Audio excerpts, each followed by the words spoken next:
Hello everyone. The following presentation is a summary and analysis of the poem Prayer to Masks by Léopold Sédar Senghor. This is the sixth poem on the list of the new poems for English home language for 2023 and the next few years to come. Here is some background to the poet. This will help create some context to the poem. Léopold Sédar Senghor was born in Senegal in 1906 and he passed away in 2001. He studied and lived in France for many years. Senghor developed and was a proponent of the idea of negritude, which is a consciousness of and pride in the cultural and physical aspects of African heritage. He was elected as the president of Senegal in 1960. Senghor is viewed by some as a symbol of peace between France and its colonies, while others think he encapsulates neo-colonialism. Neo-colonialism means the control or influence of other countries, despite their gaining independence from their colonizers. Senghor believed strongly that a union between former colonialist countries and the newly independent countries was possible. Senghor's poems expressed hope and optimism for a brighter future for Africa. This particular poem was written in 1945, a few years before Senegal's independence from France. Let's take a look at a summary of this poem. This poem is a prayer in which the ancestors, who are represented by masks, are addressed. The ancestors are greeted and the speaker makes his request. He explains to the ancestors that he is made in their image and that Africa is suffering. He describes how Africa and Europe have been connected like a fetus to a mother, suggesting that colonialism has nourished a new Africa soon to be born. However, as colonialism ends, Africa will have to sever its ties with its European mother if it is to live and grow prosperously. Once Africa has its power and identity returned, it will bring the world back to life. Let us read through the poem. Masks, oh masks, black mask, red mask, you black and white masks, rectangular masks through whom the Spirit breathes, I greet you in silence. And you too, my lion-headed ancestor. You guard this place that is closed to any feminine laughter, to any mortal smile. You purify the air of eternity, here where I breathe the air of my fathers. Mask of maskless faces, free from dimples and wrinkles. You have composed this image, this my face that bends over the altar of white paper. In the name of your image, listen to me. Now, while the Africa of despotism is dying, it is the agony of a pitiable princess, like that of Europe to whom she is connected through the navel. Now fix your immobile eyes upon your children who have been called and who sacrifice their lives like the poor man his last garment, so that hereafter we may cry here at the rebirth of the world being the leaven that the white flour needs. For who else would teach rhythm to the world that has died of machines and cannons? For who else should ejaculate the cry of joy that arouses the dead and the wise in a new dawn? Say, who else could return the memory of life to men with a torn hope? They call us cottonheads and coffee men and oily men. They call us men of death, but we are the men of the dance whose feet only gain power when they beat the hard soil. Line 1 states, masks, oh masks. Addressing a personified object in poetry is called apostrophe. Masks are powerful symbols of culture and heritage and are believed to embody or encase the spirits of the ancestors or the gods. The speaker begins this prayer by addressing the masks directly. By addressing the masks, the speaker is thus addressing his ancestors. In line 2, the speaker addresses specific masks: black mask, red mask, black and white masks. By acknowledging each mask and its color individually, he pays each spirit or ancestor its due respect. We could also interpret the different colors of each mask to represent the different skin colors or cultures in Africa. In line 3, the speaker addresses a mask with a rectangular face. All of the mentioned masks, he says, are through whom the spirit breathes. The spirit of the ancestor figuratively breathes through the mask because the mask is the medium or the go-between the ancestors in the afterlife and the speaker in the realm of the living. In line 4, the speaker states that he greets all of these masks in silence. The use of the pronoun I places this address in the first person. This means that this prayer is personal, intimate, and sincere. He does not speak this prayer out aloud, but rather in silence. This is because a prayer does not need to be spoken aloud in order for it to be heard. The exclamation mark emphasizes the silence and the respect that is used to address the ancestors embodied by the masks. In line 5, the speaker also addresses and acknowledges his lion-headed ancestor, his family ancestral guardian. It is interesting to note that the poet's father's name was Diogoye, which translates to lion. As is well known, a lion symbolizes bravery and strength. The speaker honors this particular ancestor, as this ancestor with the lion head is called upon while Senghor says his prayer. In line 6, the speaker continues to tell these masks, the ancestors, you guard this place. This place refers to the afterlife. In some African cultures, the afterlife, or the realm in which the ancestors exist, is closed to any feminine laughter. This just means that in some traditions, women are not allowed access to the spiritual realm. In some traditions, feminine is associated with a weaker energy and thus would be excluded. Laughter would also be closed from the afterlife or the spiritual realm. Laughter in a holy, sacred space would be deemed disrespectful, and thus it is not a part of this realm. This line also makes reference to a patriarchal society, which is part of the traditional cultures of many African people.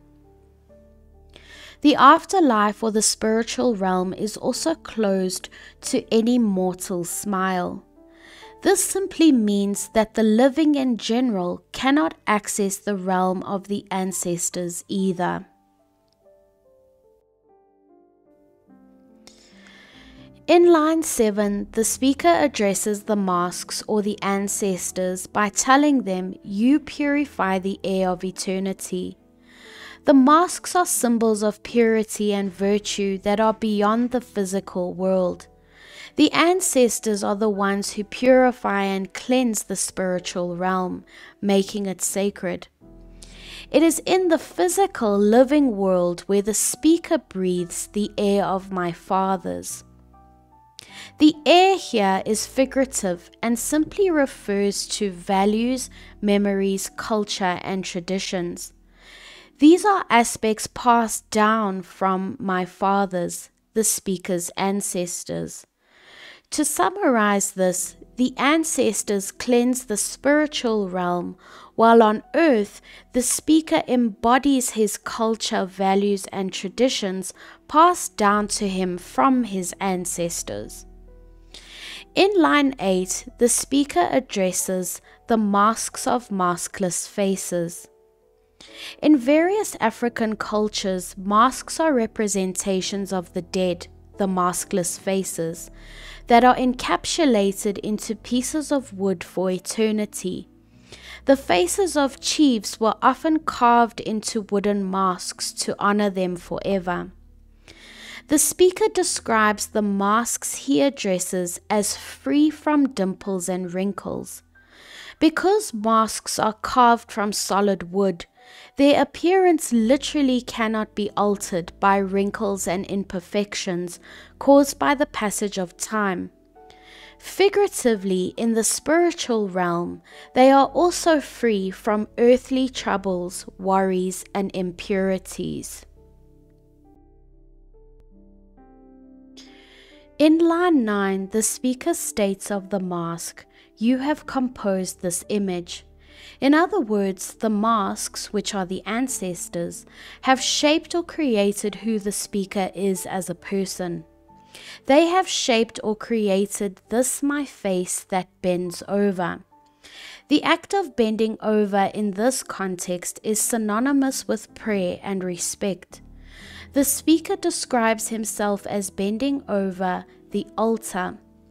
An altar is a place of worship. This suggests something that is being revered or worshipped, which fits the context since the speaker is saying a prayer. The speaker calls the piece of white paper on which he is writing this poem or prayer the altar on which the prayer appears. So literally, this white paper is a page on which he writes. Figuratively, a white paper refers to the laws made by government and all the paperwork in creating laws or political alliances. Whether literally writing his prayer on white paper or figuratively being involved in politics and lawmaking, the speaker calls on his ancestors and acknowledges that he is made in their image. In line 10, the speaker implores the masks or his ancestors, "In the name of your image, listen to me." This is not stated in a demanding tone, but it is rather a desperate and pleading tone. The speaker appeals to the masks to listen to him, for he is their living image to whom he is writing this prayer. Line 11 states, "Now while the Africa of despotism is dying." Despotism means tyranny or dictatorship.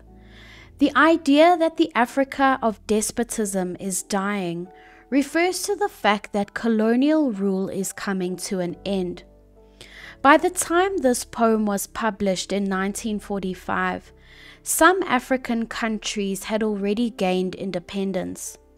While colonial rule is coming to an end, the speaker refers to Africa as a pitiable princess experiencing agony. We can interpret this as meaning Africa is still noble, she is a princess, but she deserves pity. Even though colonialism is coming to an end, there is still a general suffering of African people and a decline of traditional African culture, traditions, and power still remains. In line 12, the decline of Africa is like that of Europe. We have a simile here in which Africa's decline is compared to the decline of Europe, which was suffering its own decline due to the after effects of World War II. Africa is compared to Europe, to whom she, referring to Africa, is connected through the navel. We have a metaphor here. The speaker suggests that Europe and Africa are connected to each other like a mother is connected to her baby.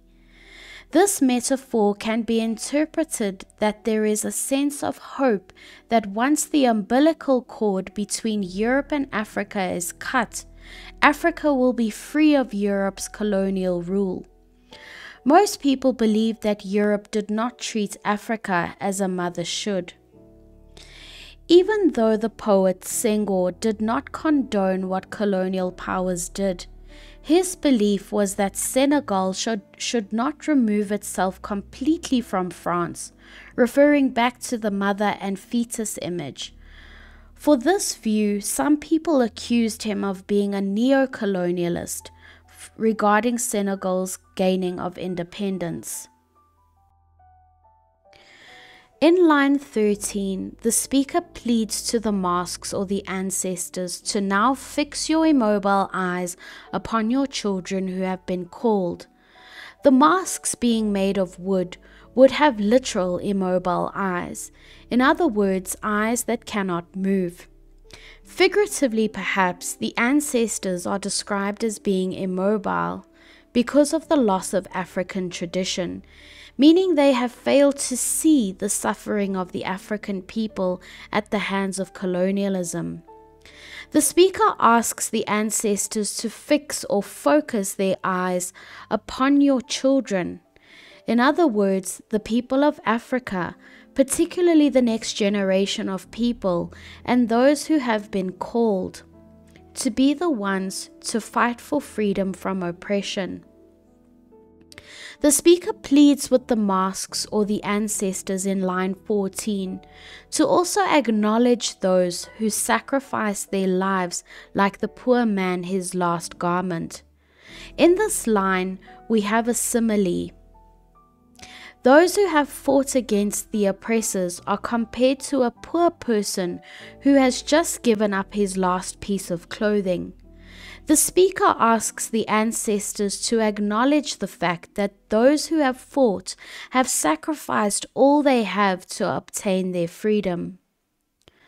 The masks are called to witness the struggles of modern Africa. Senghor suggests that the traditional customs and values have not really responded to the major changes brought about by African and colonialist history. The poem comes to a significant question. Do the masks, the ancestors, hold a cherished view from which the present can be seen, and they acknowledge the suffering of the present? Or are they merely relics of a past that have nothing to say?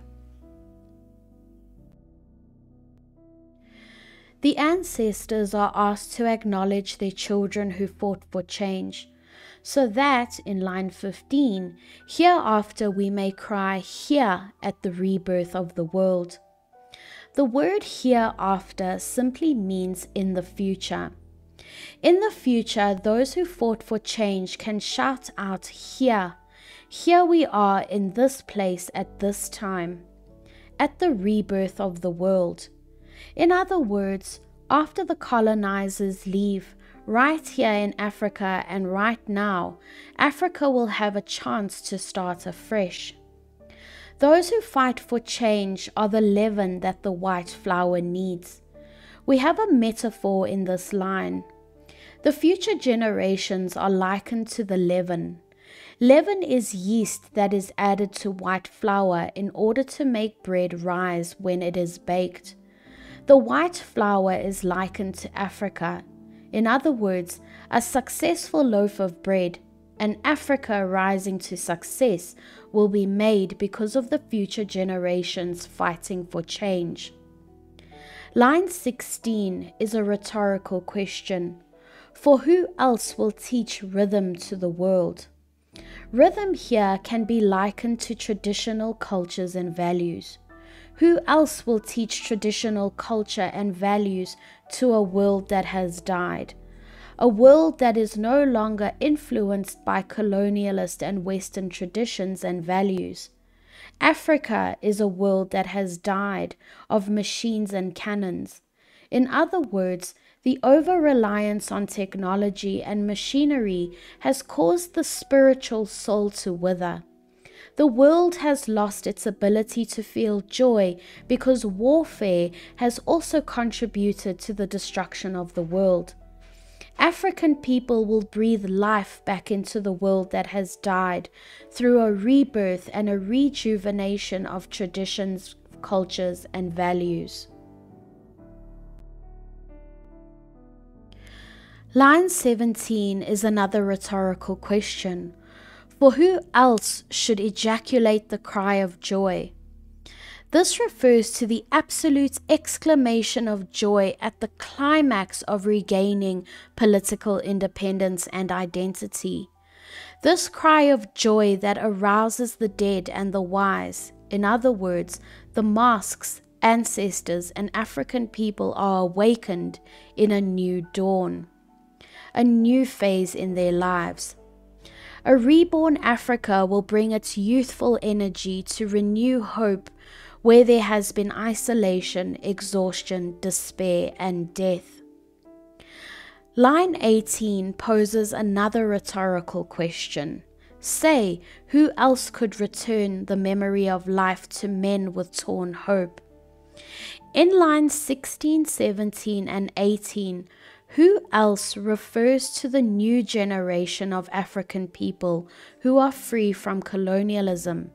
They will be the ones to return the memory of life to men with a torn hope.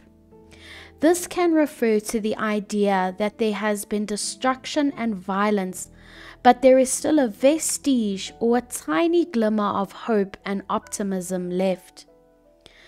The rhetorical questions might convey some doubt, but they also suggest that the reader will be a part of the new era. They almost offer a challenge to the new generation to embrace this new phase under a new political system. Line 19 reads, "They call us cotton heads and coffee men and oily men." The pronoun they refers to the colonialists. Some colonialists used these derogatory terms. The theme of oppression is supported by the reference to these stereotypical, prejudice, and racist terms that the oppressed were labeled with according to their physical traits. The colonialists also referred to the oppressed as men of death. This perhaps makes reference to the idea that some colonialists viewed African people as savage and dangerous. However, line 21 states, "But we are the men of the dance, whose feet only gain power when they beat the hard soil." The dance references a traditional dance. The people in this line appear strong and resilient. This dance symbolizes their newfound freedom and their renewed identity and culture. They, the colonialists, may consider themselves superior, but it is the African people who will raise the dead and regain their power. The hard soil is like a drum being beaten, awakening the world to a new beginning of freedom. There are a number of themes that appear in this poem.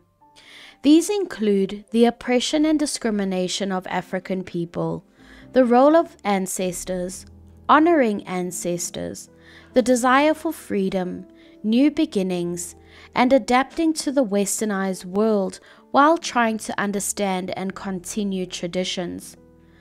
The tone in this poem includes oppression, suffering, and hope.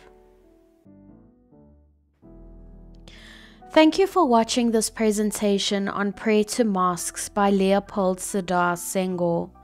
Please be sure to subscribe to my YouTube channel and to give my Instagram and TikTok pages a follow at English_is.love for more English content.